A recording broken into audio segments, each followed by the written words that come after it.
Hi there. How to join a spiritual group or how to form a spiritual group, particularly a Gnostic group. What other group is there? Because the only requirement basically is to be touched by the Holy Spirit and guided by the Holy Spirit in this matter. It's what differentiates a Gnostic group or Gnostic church from a cult. And I got the cult definition of a cult, which I got from a sociologist called Green, was a small quasi-religious group that is run by a charismatic leader. And this is sort of kind of the horror of everybody, that a cult should have a charismatic leader and everybody be enthralled by that leader.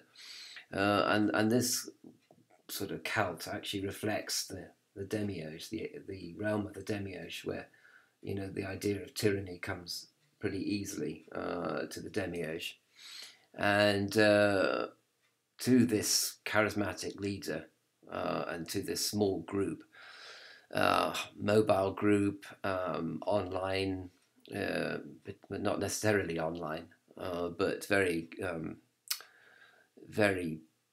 strangely created, as one might say. You get the idle curious, people that are dilettantes, that thrill seekers, basically. And you do get the ambitious, people that see an opportunity to become a corporal in your organisation. If you're the general, they're the corporal, and they get to boss people around underneath your bossiness. And also people that have a material, think there's a material gain to be had. I remember somebody who joined the Freemasons in the local area in order, basically, to get business contracts. And they actually found that the lodge that they joined were basically a bunch of hippies and theosophists, hippies in fancy ties and $1,000 suits, but hippies nonetheless, and they weren't interested in giving anybody any contracts or leg ups, or ruling the world for that matter. They were sort of the kind of type of intellectuals who basically they were pretty rich people. I mean, upper middle class. Successful people, but were looking for a spiritual more to life, and they weren't really interested in giving people contracts or networking in any sense of the word. So they really were a spiritual group, and I think most Freemason lodges are like that. So if you're going to join Freemasonry, in order to rule the world, or some portion of it, I would think again, because you're going to be rather surprised by the membership of most Freemason lodges. But the ambitious are quite attracted to spiritual groups for the reasons that I've outlined, and then you get the rebellious, and I get the rebellious and the vulnerable, because the rebellious people who just join to upset their parents are people that possibly are psychologically vulnerable. And certainly you get psychologically vulnerable people that are basically looking for free psychoanalysis or free psychological support by joining a group. And they're absolute perfect pain, really. Because when everybody gets anything free, of course, they're going to want more and more of it, generally speaking, especially in our culture that isn't used to getting stuff for free without any kind of appreciation. So they're going to get whatever they can get out of you, a bit like the ambitious. And the rebellious and the curiously idle curious, as I say, they're just going to be pretty much freeloaders as well, really, but in a different sense, more passive rather than active freeloaders. They're just going to come along for the beer and for the ride, and for anything that's thrilling about your group or titillating about your group. And it's all to do with, of course, with the ego. All this is egotistical, apart from the psychologically vulnerable, which basically some of them really have a psychological illness as well. But as I say, they've got no money to have treatment, for their psychological illness. So they're hoping that you might provide them with free treatment, and you're going to they're going to be a real millstone around your neck, and they're going to really clog up the works, I'm afraid. But I also think that in a way, a lot of groups, I wouldn't interfere with the way of the universe. I mean, maybe it's necessary to have a group and to have vulnerable people join your group looking for free treatment, and maybe you should give the free treatment, if you can. But of course, many times the cult leader can't give free treatment because they actually don't know anything about psychology at all, and it's blind leading the blind often. I mean, the idle curious and the rebellious, well, I mean, they're probably going to join for a little bit, but if things don't get sort of too juicy, they're going to, fade away. Which basically, you're left with the ambitious. And the ambitious are a real problem because they're going to join. Well, maybe they've got psychological problems, possibly have, and they're going to join basically to kind of usurp your power, to play power games, to play parent-child relationship games and social interactions. Again, possibly on the psychological level. Again, really. But then again, maybe that's necessary as well. I mean, this is a learning curve. But all this has nothing to do with spirituality. This is all belongs to the realms of the Demiurge, even if it's operating on the psychological level, and on the emotional level. Because the people that hopefully will join your group, or if you're the person that's joining the group, you will have pure motivation, which is basically that you're not out to get anything materially, intellectually, or emotionally from the group. You have a pure motivation. You are really looking for understanding, self-understanding, I suppose, which is different from psychological support. I suppose the people that really gain a lot from the spiritual group, if it's really truly spiritual, although is if I'm looking at this from a too dualistic point of view, then that in itself is a problem, really. I mean, that's why I said in the beginning, trust the Holy Spirit, because if you're looking for a spiritual group, or if you're looking to form a spiritual group, then only the Holy Spirit can sort all this out and make sure that people that are joining are meant to join, who are pure of motivation.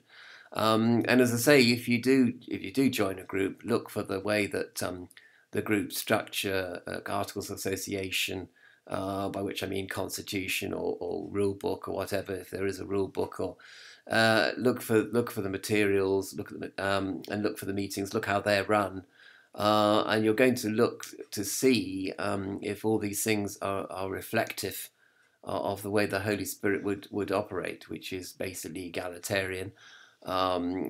Assumes that people have super ego, that they're not going to muck people around, muck each other over, and harm people.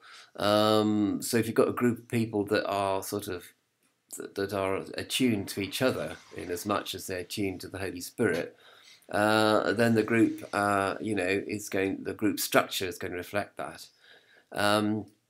However, be also aware that sometimes ideology and idealism could enter a group, and it's sort of the good that they would. So they kind of pretend they're egalitarian, or they pretend they have a decentralized structure, and they pretend that they don't force you to believe in anything. It's a sort of, they kind of, as I say, it's their own self-image. They would like to be like that. But in actual fact, the reality is that they are ruled by a charismatic leadership, and they are drawing people who are vulnerable, ambitious, idly curious, and rebellious into their ranks. And so, all that glisters is not gold, kind of thing. And you may find that the spiritual group dissolves into an emotional mess. Or just intellectualism for the intellectually ambitious, who basically want to prove that they are more intellectual than other people, and they want to dominate all the meetings by showing how wonderful they are. So it's a very, very tricky business, very subtle.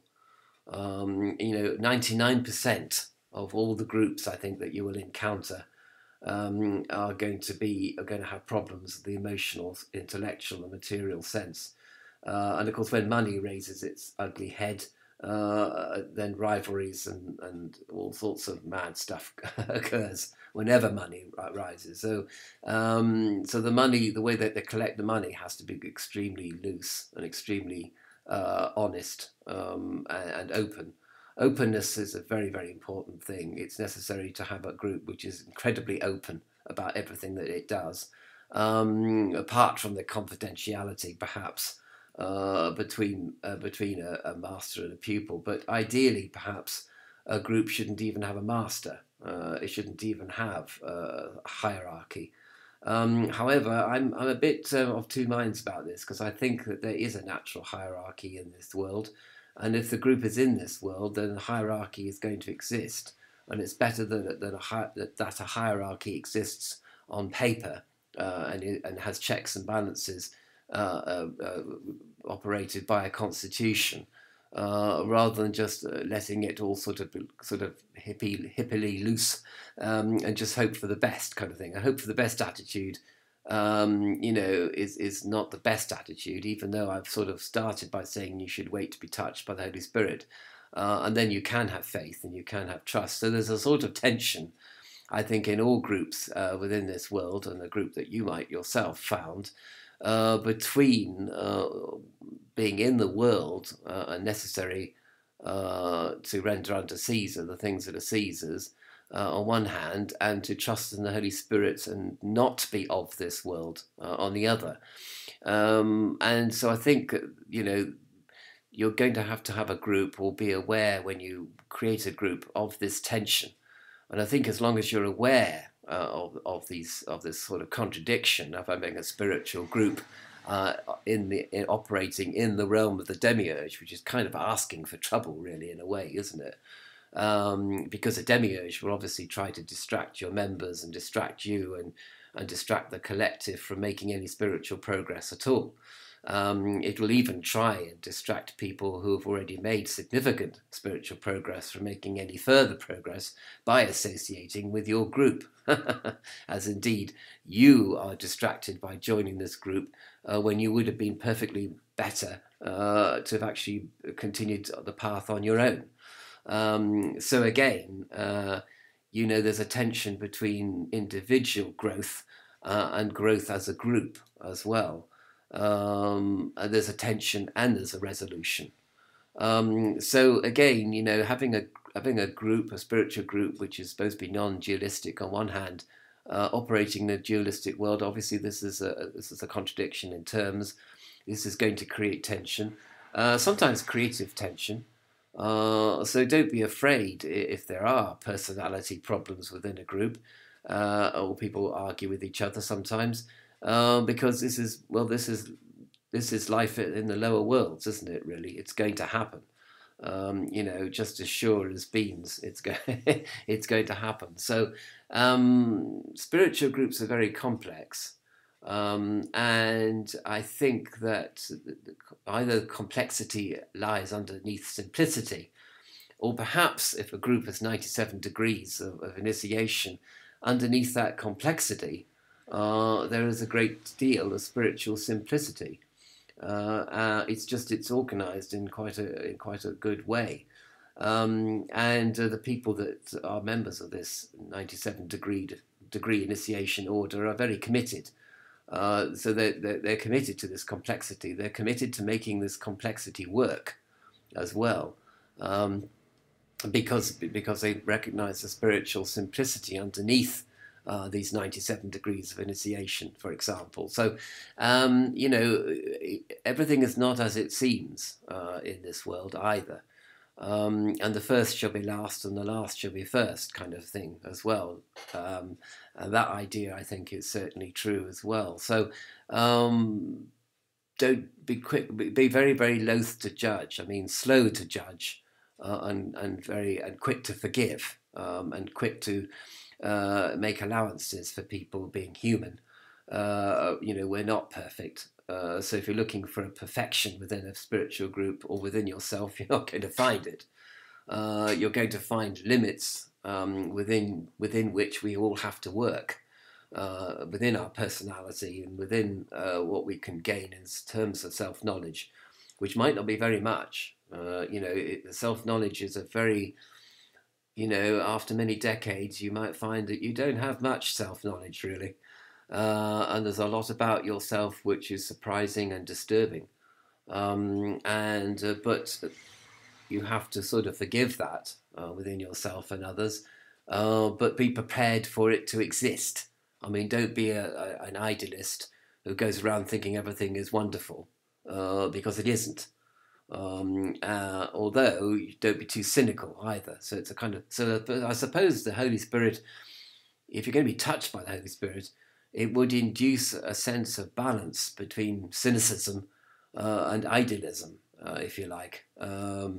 So you're not surprised by anything that happens in this world on one hand, and yet you are dedicated to finding a way to transcend this world at the same time, if that makes any sense. So again, you come back to the Holy Spirit and the way that the Holy Spirit operates, which is mysterious, to be sure. And sometimes the Holy Spirit operates, in surprising ways and perhaps sometimes disturbing ways, to disturb your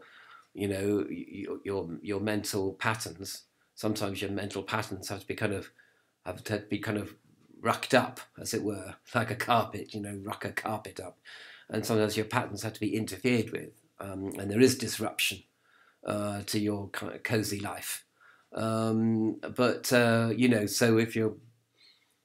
if you're ambitious or vulnerable or idly curious or rebellious, perhaps you have to join a spiritual group in order for these things to be pulled from underneath you. I was given recently an exercise where you had to put down your pros and cons for being a victim, having a victim mentality. And it's quite amazing when you audit this and you find actually that you are gaining more from life by being a victim than you are losing. And therefore you have to say to yourself, well, perhaps it's okay to be vulnerable. Because in fact, actually being vulnerable is how I make my way in this world. And not by being strong and mentally healthy. I have to just accept the way that I am. And that's part of it as well. So that's kind of an interesting aspect to joining groups or forming groups. And I suppose, as I say, it comes back to the Holy Spirit and comes back to faith, having faith in the action of Spirit within this world. And given that, the Holy Spirit is like a candle, the candle flares up, it burns steadily, and sometimes it can go down, sometimes it can be extinguished, because this is the candle in this darkness, the candle in this Demiurge's realm. And so, be aware of what you're jumping into, but at the same time, don't forget to jump.